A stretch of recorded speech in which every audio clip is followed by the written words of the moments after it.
The way I define entropy for myself is You were in a pretty sophisticated elite bubble, the Wharton School. I climbed Kilimanjaro. A day before summit, I started experiencing altitude sickness. You're looking for community. What was that about? When I decided that I want to move back to India, It sounds like there's an aspect of trying things out and then making the big move. if I were to live a life that looks good on paper, that is always going to be a life that was designed for somebody else. A lot of people are considering moving back to India. Do you have any advice for them? How will you figure out your investments or what happens to the tax?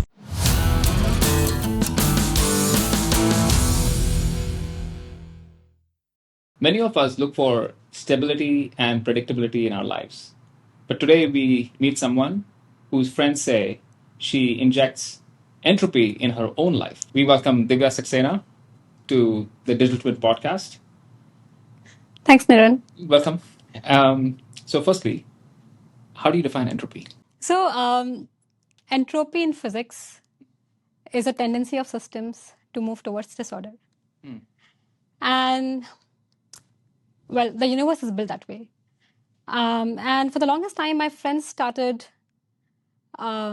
associating me with this word. They would say, like, Divya, you have a stable job. And then out of the blue, you feel like quitting it, like a job that looks so good on paper. You are based in US to move to India on an instinct. Or they would say that Divya, every time we call you, you are always training or running a marathon or climbing a mountain. Or just quitting a job on a whim and then, starting something of your own. So on the outside, it looks like chaotic. And initially, I took it as a mild offense. But only very recently, I've started reframing of how I look at entropy. I think the way I define entropy for myself um, is making high agency decisions for your own life, rather than letting life happen for you. Okay. You make life happen instead of life happening to you. Right. Okay, got it. Now, so many ways I can go in this conversation. But tell us about that first one where you felt like you were dropping everything and making a big move. So I feel that, and by the way, this question of my move from US to India or any other bigger move that I've made in my life, I've keep getting them repeatedly. Um, and I feel that these are more of emotional decisions than rational decisions. 95% of the times, when someone is want to make a decision, I feel that they've made a decision in their mind and they are just looking for permission or validation. Earlier, we used to Google and look for blogs about people writing it. Now we talk to AI. But I feel what's missing is that we don't internalize and don't really figure out where our heart is at. Once we know that decision, it makes it easier to justify. So I feel that there are arguments that you can always make for a decision or against a decision. But once you've made up your mind, once you know where your heart is at, then it becomes easier for you to pick up the arguments on the side that you are on, and then justify it. Where does the conviction come from? Because some of these things that you've done, there is no right or wrong answer. There is no pros and cons list. But where does the conviction come from? All right, so it doesn't happen just like that. That am feeling very strongly about it. It's just it doesn't have to be a feeling. I feel that there has to go a lot more thought into it. So, for example, for when I decided that I want to move back to India, I really thought hard that what are the reasons for me. My immigration was sorted. I had a valid, fully functioning H1B. Moving for family or parents what was not a primary decision yet. Surprisingly, my parents spending more of their time in US. So ever since I moved back to India, I come back to US to meet them or to celebrate Diwali. So the regular decisions which prompts the move for many was not true for me. So I thought hard that why am I feeling so strongly about this? And I feel that one of the main reasons why I wanted to do that was, for me, for as an immigrant in US, you do live a very high resolution job, but it's very narrow in, I feel it's narrow in exposure, and not in a bad way. It's like a very high resolution defined lane. It's a good lane, but it's a lane. And I felt that the way I wanted to live life, I was missing texture in it, which meant that I just did not want to see life happen to me. I wanted to see life happening around me. So I wanted to get a sense of community. I wanted to get a sense of what are the problems or life situations that people deal with, which is not just happening to me or my kind of people, which are essentially the immigrants in US, right? So I think I missed that part. But to get to that conviction, I spoke to some of the people or friends who have moved back to India. I actually went to India for 2 months to live there and to just validate whether this is something I really want, or am I just romanticizing the move back because, as my friends would call it, I want to inject entropy.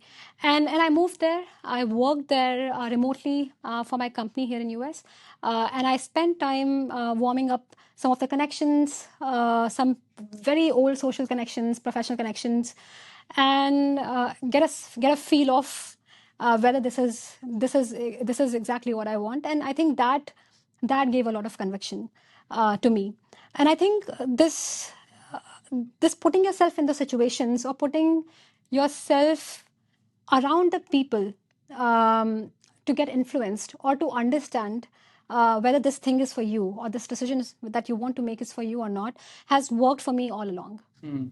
It sounds like there's an aspect of trying things out and then making the big move, as opposed to just doing it on a whim. So Yes. there is certainly an entropy aspect, but there's also logic or a plan behind it. Yeah, I take it as optionality. I feel that trying out is important. For example, for instance, if I were to live a life that looks good on paper, that is always going to be a life that was designed for somebody else, and then I follow it because it looks successful.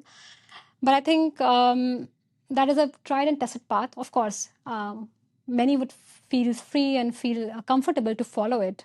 But for me, I don't want to look back and think that, oh, I wish I tried that. Oh, I wish I really wanted to do it, but I did not try it. So, of course, build conviction, but also I take these decisions lightly. I feel that most of these decisions are also reversible.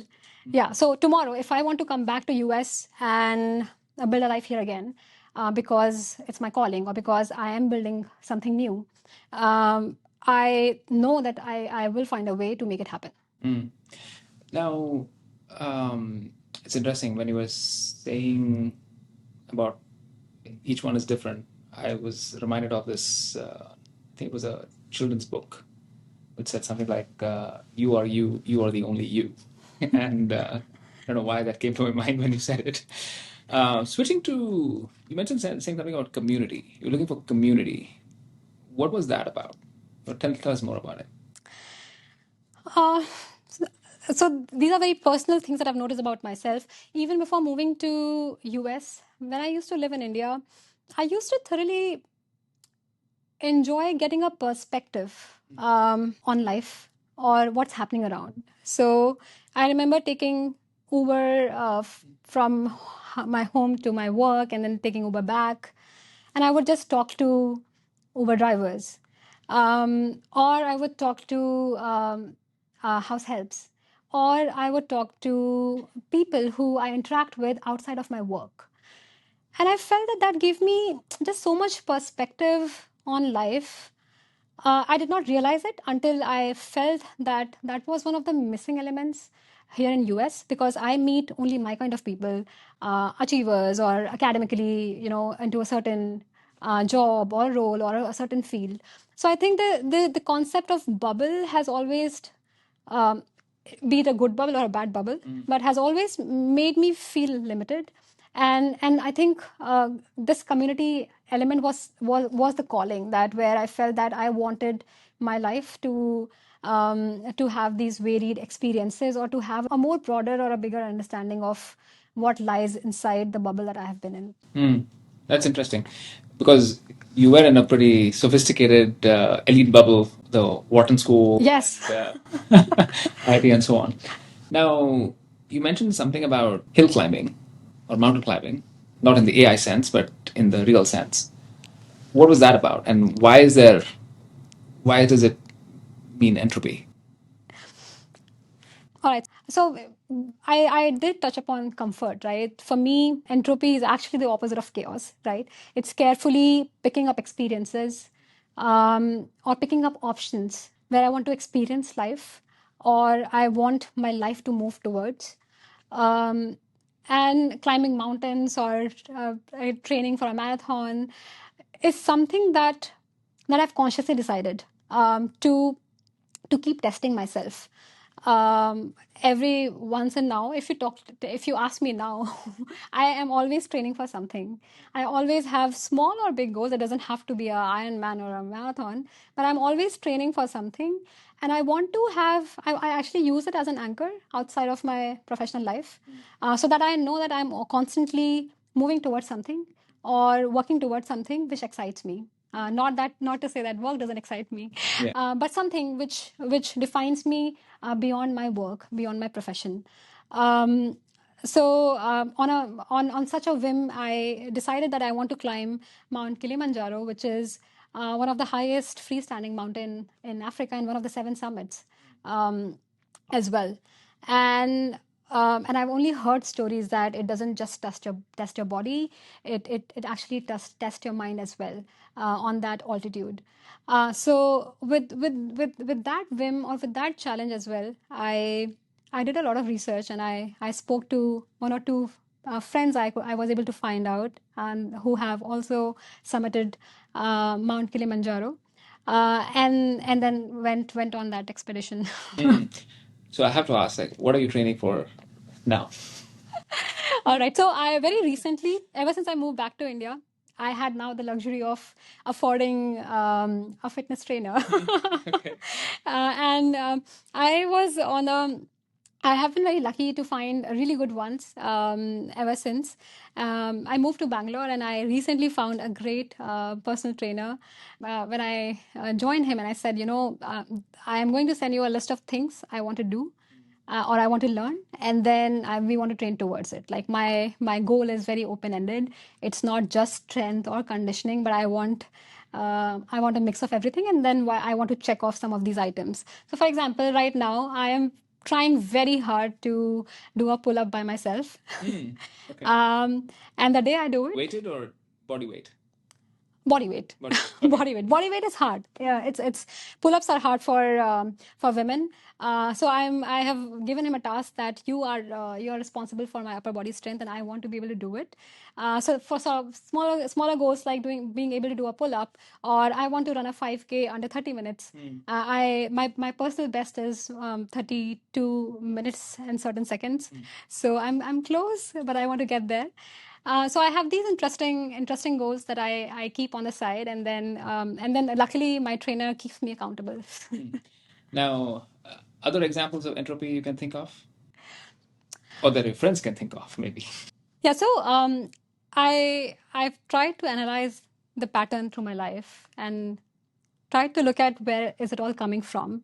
And I remember one very vivid instance from my childhood.